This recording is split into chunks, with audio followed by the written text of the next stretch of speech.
설교 준비할 때 제가 이제 여러분들을 생각을 합니다. 준비하면서 여러분들은 어떤 마음으로 교회에 나오셨을까 이것을 한 번씩 생각을 해보는데 아마도 오늘 하루를 각자의 자리에서 열심히 살아내셨을 것 같아요. 즐겁게 보내신 분들도 있을 거고 또 어려운 상황 속에서 힘겹게 하루를 보내신 분들도 있지 않을까 싶습니다. 그런 와중에 여러분들이 또 교회를 찾아오신 것은 나름대로의 이유가 있을 것이고 그것은 하나님에 대한 기대감이 아닐까, 목마름이 아닐까. 그 이유 때문에 이 밤에도 여러 가지 피로함을 뒤로 하고 교회에 나오신 것이 아닐까 싶습니다. 그 기대를 물론 하나님이 채우셔야 하겠지만은 또 저와도 무관하진 않다고 생각을 합니다. 왜냐하면 이 자리에 하나님께서 저를 세워주셨다고 저는 믿고 또 사역을 하고 있고 그래서 하나님 말씀을 전할 책임이 저에게 여러분에게 있기 때문인 것이죠. 그래서 그런 마음으로 설교를 준비하고 있고 또 그런 마음으로 이 시간에 하나님이 저와 여러분에게 은혜 주시기를 교훈하시고 또 책망하시고 바르게 하시고 우리를 온전하게 하시는 하나님의 은혜를 경험하게 되기를 바라는 마음으로 말씀을 준비하곤 합니다.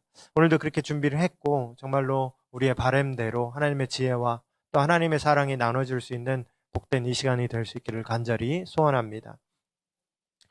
오늘은 그 성도의 삶 2번, 그래서 이제 기도에 대해서 여러분과 은혜를 나누려고 합니다. 우리가 기도에 대해서 가지고 있는 이미지가 여러 가지가 있습니다. 우리가 잘 알고 있는 그 야복강가에서, 창세기에 나오는 야복강가에서 천사와 씨름했던 야곱의 이야기가 있잖아요. 환도뼈가 부러질 때까지 이 뼈가 부러질지언정 영구적 장애가 남아서 영구적인 내 평생에 장애인으로 살지언정 하늘 보좌를 흔들어서 어떻게든 그 보좌로부터 복을 떨어지게 하려고 하는 일사각오의 자세, 이것이 우리가 이상적으로 갖고 있는 기도의 전형입니다. 또 여리고 성으로도 비유할 수 있습니다. 여리고 성 그 정복 전쟁에서 이스라엘 군이 한 게 별로 없습니다. 그저 성 주변을 돌았을 따름이었고 하나님이 나서셔서 그들을 위해서 싸우셨잖아요. 이것을 기도로 가져오는 것이죠. 그래서 우리는 그냥 기도할 뿐이고 우리가 기도하면 하나님이 우리의 일을 대신해 주신다. 그러므로 우리가 할 일은 그저 우리의 필요와 요구를 하나님 앞에 말하기만 하면 된다. 이렇게 우리가 기도를 생각하는 것입니다. 이와 비슷한 더 직접적인 지침은 예수님의 말씀에서 찾을 수 있습니다. 예수님이 제자들에게 구하라.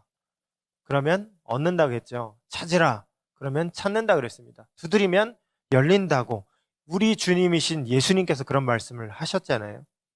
그러니까 우리가 기도를 우리의 필요를 구하는 것, 우리가 원하는 것을 하나님께 말씀을 드리고 또 그것을 얻어내는 것, 그리고 그 과정은 때로는 일종의 투쟁과 같이 야복강가에서 천사와 씨름해서 천사를 이겨서 어떻게든 그 투쟁을 통해서 내가 원하는 것을 얻어내는 투쟁처럼, 하나님과의 줄다리기처럼, 그래서 줄다리기에서 이겨서 하나님께 내가 원하는 것을 관철시켜내는 것, 이렇게 우리가 기도를 이해할 때가 많이 있다는 것입니다. 또 우리가 가지고 있는 기도의 이미지 가운데는 기도가 어렵다라는 그런 이미지도 있습니다. 여러분, 기도가 왜 어려울까요? 여러분은 기도가 왜 어려우신가요? 제가 생각할 때는 기도가 어려운 이유는 응답이 즉각적이지 않기 때문입니다. 응답이. 나는 급해 죽겠어요, 지금. 빨리 이 문제를 좀 해결해 주셨으면 좋겠는데, 그래서 이것을 구하고 저것을 구하고 빨리 좀 해결해 달라고 주님께 SOS를 치는데 그 응답이 즉각적이지가 않은 것입니다.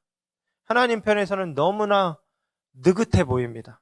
그래서 때로 내 기도를 무시하시나 하는 생각이 들기도 하고 또 나한테 무관심하신 것은 아닌가 하는 생각이 든다는 것이죠. 또 내가 기도를 했습니다. 그리고 하나님이 그 일을 다루시고 계신다고 믿어요. 근데 그걸 볼 수가 없단 말입니다. 하나님이 하시고 계시는데, 실상은 하시고 계시는데 그 진행 상황을 알지를 못하기 때문에 기도가 어렵게 우리에게 느껴지기도 한다는 것이죠. 그러니까 주시든지 내가 구하는 걸 주시든지 아니면 안 주시든지 그걸 좀 일일이 알려주시면 좋겠는데 안 알려주시니까, 알려주시면 우리가 그래도 안심할 수 있잖아요. 노라고 하더라도 하나님이 이유가 있어서 안 주시는 거 아니겠습니까? 그런데 그 과정을 알 수 없기 때문에 우리가 불안해하며 어려워하며 기도가 어렵게 우리에게 느껴진다라는 것이죠. 여러분, 이게 우리가 겪는 기도의 어려움이고 또 기도에 대한 이미지입니다. 그러나 상황이 이렇다 할지라도 여러분, 우리는 기도를 계속해야 합니다. 왜 그러냐? 성경 말씀에 갈라디아서 6장 9절에 이런 말씀이 있습니다. 우리가 선을 행하되 낙심하지 말지니 포기하지 아니하면 때가 이름에 거두리라. 우리가 이런 삶을 계속해서 살아갈 때 포기하지 않는 가운데 이루어질 거다라고 주님이 말씀하셨기 때문이라는 것이죠. 또 마가복음 11장 24절에 무엇이든지 기도하고 구하는 것은 받은 줄로 믿어라. 그리하면 너에게 그대로 되리라. 여러분, 이 말씀을 주신 것이 우리 예수님이십니다. 그러니 우리가 기도할 이유가 된다는 것이죠. 그러니 여러분, 이런 말씀을 통해서 위로를 얻으셔야 합니다. 위로를 얻으시고 또 구하기를 멈추질 마시고, 낙심하고 멈추질 마시고 하나님을 향한 확신을 계속해서 부여잡고 계속해서 기도의 삶을 살아가야 한다는 것이죠. 말씀드린 대로 여러분, 우리가 기도하다가 좌절하는 이유는 하늘에서 지금 무슨 일이 이루어지는지를 우리가 보질 못하기 때문입니다. 그러나 우리가 못 본다고 해서 안 되는 거 아니고 진행이 안 되고 있는 것이 아닙니다. 하나님은, 여러분, 하나님을 믿으시죠? 하나님은 하나님이십니다. 그리고 우리는 하나님의 자녀입니다. 자녀가 구하는 것을 하나님이 모르실 리가 없어요. 그러니 여러분, 당장에 내가 원하는 것을 지금 오늘 이 시간에 주시지 않는다 할지라도 절망하지 말아야 하는 것입니다. 내가 구하는 것보다 다른 걸 줬다고 해서 하나님께 짜증을 부릴 게 아니라 우리를 사랑하시는 하나님, 그 하나님께 믿음을 가지고 인내하며 계속해서 구하는 삶을 우리가 살아가야 한다는 것이죠. 그러므로 기도할 때 우리에게 가장 필요한 것은 무엇보다도 하나님에 대한 신뢰의 마음입니다. 하나님에 대한 신뢰의 마음. 그냥 중얼중얼 외듯이 기도하지 마시고, 습관이 돼 있잖아요. 턱하면 턱하고 나오시는 분들이 있잖아요. 그게 아니라 하나님이 누구신지를 꼭 생각하고 기도하셔야 하는 겁니다. 하나님을 믿고 기도해야 한다는 것이죠. 하나님은 우리에게 구하라고 하셨어요. 그리고 구하면 준다고 말씀하셨습니다. 그러니 여러분, 하나님을 믿고 기도해야 되는 겁니다. 그 하나님의 어떤 걸 믿어야 되냐? 하나님이 우리보다 지각이 뛰어나시다. 우리는 생각할 수 있는 게 이 수준이잖아요. 그러나 하나님은 이거보다 훨씬 더 많은 것들을 생각하시는 분이십니다.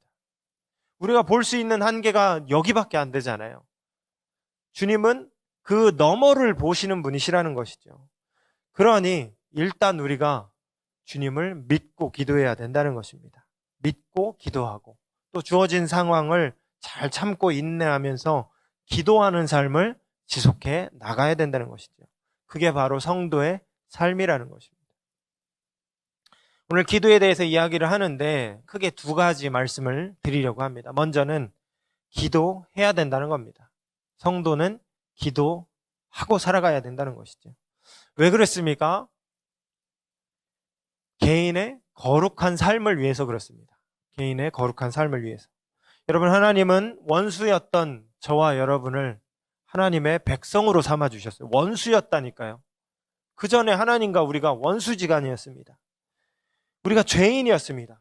그래서 도무지 고결하시고 귀하시고 거룩하신 하나님과 어울리지 않는 우리들이었는데, 이런 우리를 하나님은 값없이 당신의 백성 삼아주셨고 당신의 자녀의 신분으로 우리의 신분을 바꿔 주셨다는 것입니다. 그러나 우리의 내면은 여전히 죄된 모습들이 있어요. 여전히 하나님과 원수된 모습을 사랑하는 우리의 내면의 모습들이 있다는 것이죠.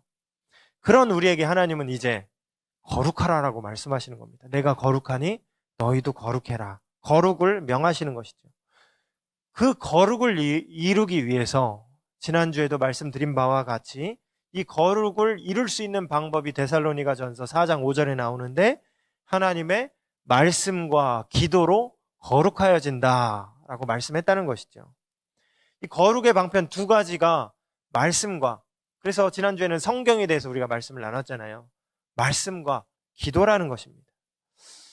그럼 기도가 무엇입니까? 하나님을 의지하는 행위입니다. 하나님을 의지하는 행위.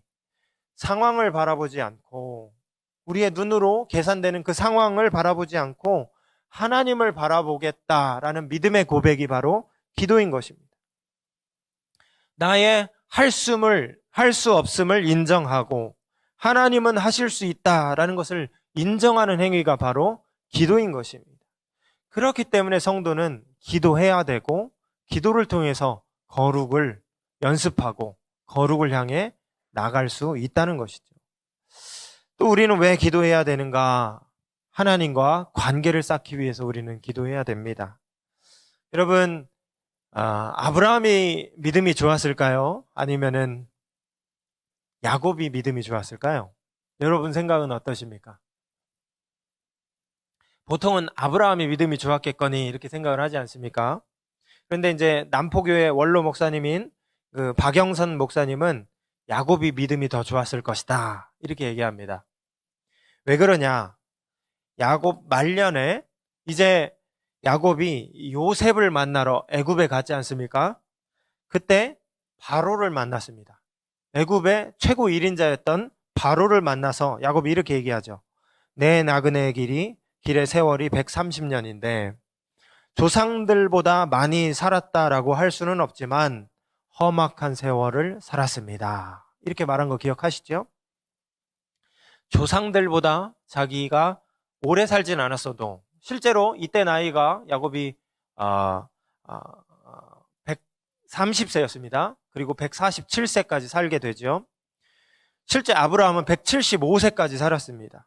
그러니까 아브라함보다 적게 산 겁니다. 그리고 아브라함보다 더 많이 산 사람들도 많이 있었지 않습니까?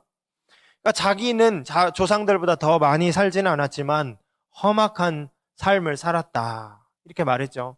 이 말은 야곱이 조상들보다 더 오래 살지는 않았지만 산전수전 다 겪었다는 얘기입니다. 산전수전 다 겪었다. 여러분, 야곱의 삶을 한번 생각해 보세요. 야곱의 삶 정말 파란만장했지 않습니까? 이삭도 180년 살았어요.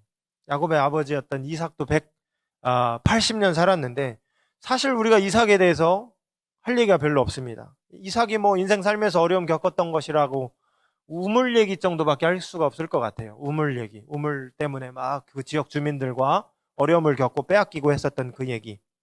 근데 야곱은 어릴 적 형과 그 관계 속에서 장자권 때문에 투쟁했던 얘기. 그렇게 형에게 살인 위협을 받아서 삼촌 라반의 집에 가서 20년간 고향을 오질 못했어요. 노예처럼 거기서 밤낮을 양치며 살았던 그 얘기. 이제는 때가 돼서 형을 만나러 가는데 형이 군대를 이끌고 왔습니다. 군대를 이끌고 왔어요. 죽이겠다고. 얼마나 야곱이 두려웠을까요? 또 가나안 땅에 이주해 와서는 딸 디나가 강간을 당해서 어려움을 겪었던 얘기.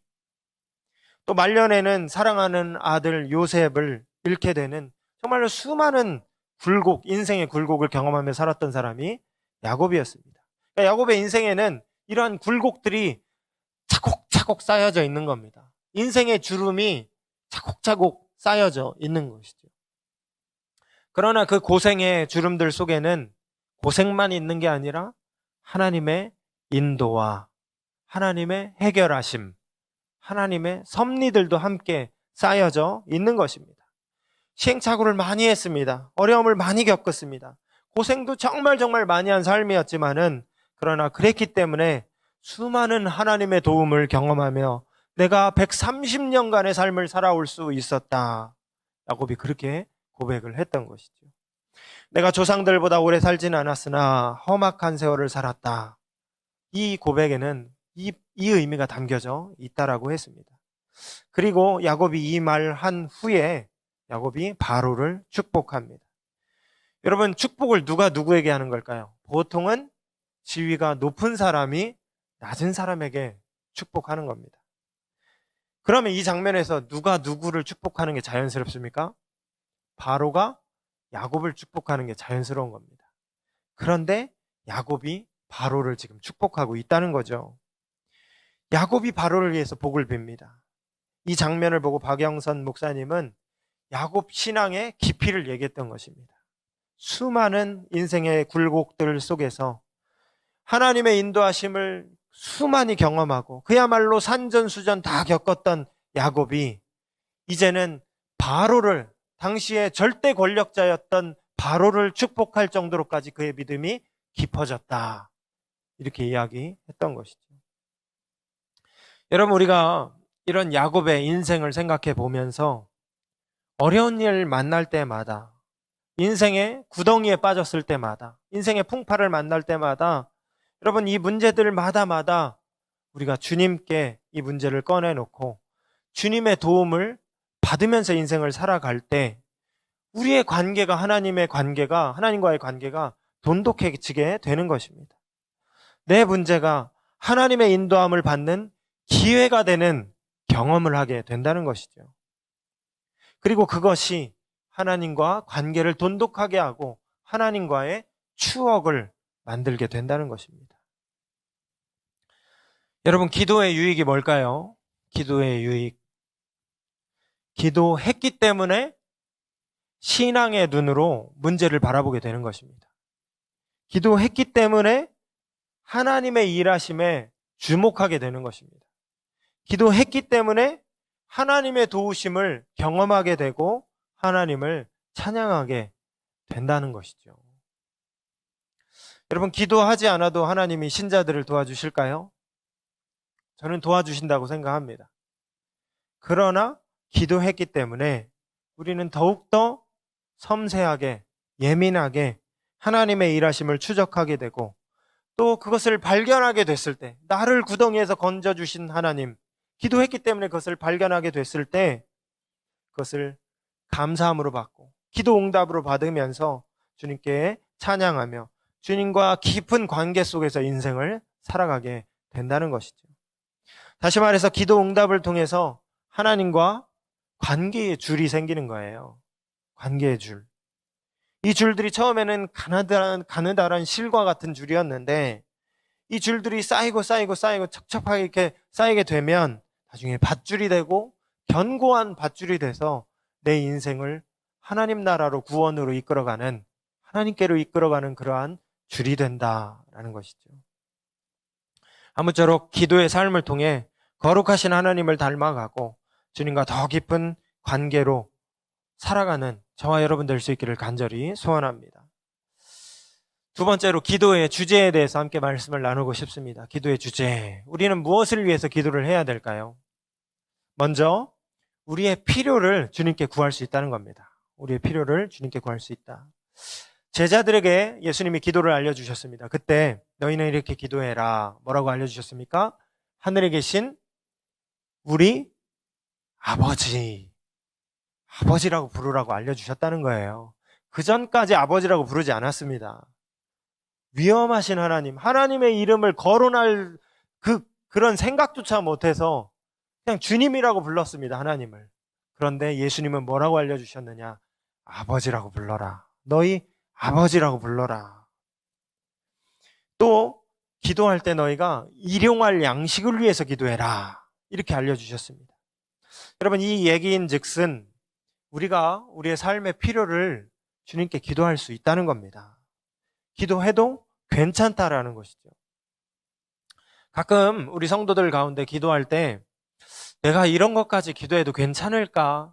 이렇게 고민하시는 분들이 있습니다. 근데 고민하지 않아도 괜찮다는 거예요. 우리의 인생에 도움이 필요할 때 그것을 위해서 기도할 수 있고 그것을 위해서 기도해도 괜찮다라고 우리 주님이 알려주셨다는 것이죠. 그러나 여기에는 우리가 주의할 부분이 있습니다. 뭐냐면 주님이 우리에게 구하라라고 말씀을 하셨지만 주님은 우리가 의식주에 매여서 사는 존재들로 그렇게 살다 죽기를 바라지 않는다는 겁니다. 마태복음 6장에 보면 이렇게 말씀하십니다. 하늘의 새를 봐라. 들의 백합화를 보라. 누구도 돌보지 않는데 그 아름다운 빛깔이 솔로몬의 옷자락보다 더 아름답게 빛난다. 너희는 참새보다 더 귀하지 않느냐? 저 흔해 빠진 참새들보다 더 귀한 존재들이 아니냐? 하나님이 먹이시고 입으시니까 걱정하지 말아라. 그러니 너희는 이방인들이 기도하는 그런 것들 기도하고 살지 말고 뭐 기도하라고 했습니까? 하나님의 나라와 의를 위해서 기도하고 살라. 이렇게 말씀하셨다는 것이죠. 여러분, 이 부분을 우리가 잘 기억해 봐야 되는 것입니다. 야고보서 4장에는 이 부분이 보다 직접적으로 기록되어 있습니다.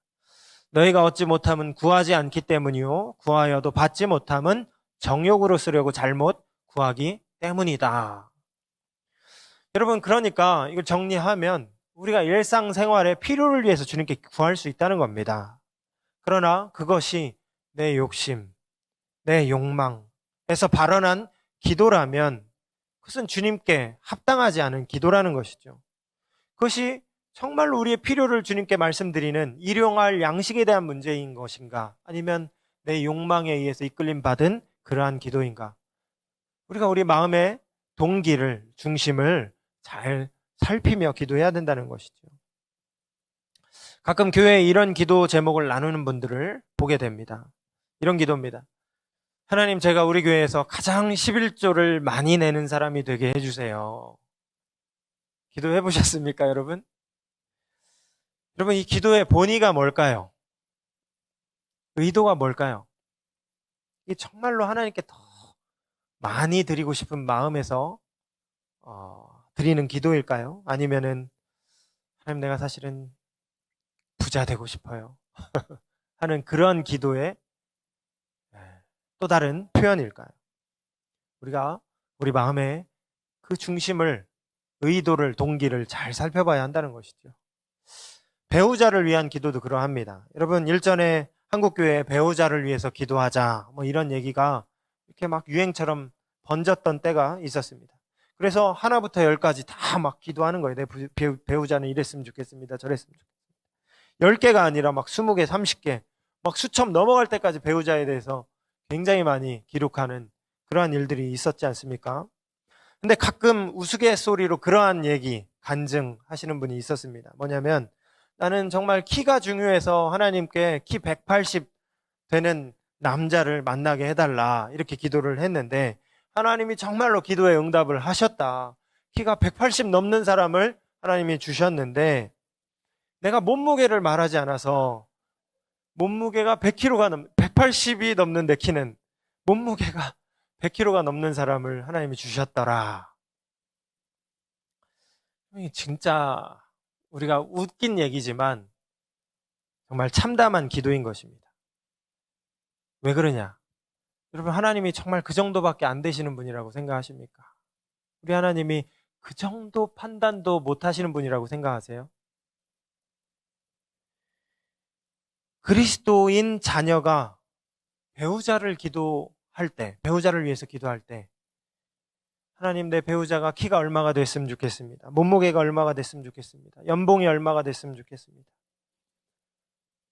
이런 걸 기도할 게 아니라, 하나님, 내가 하나님의 가정을 이룰 수 있는 배우자를 만나게 해주십시오.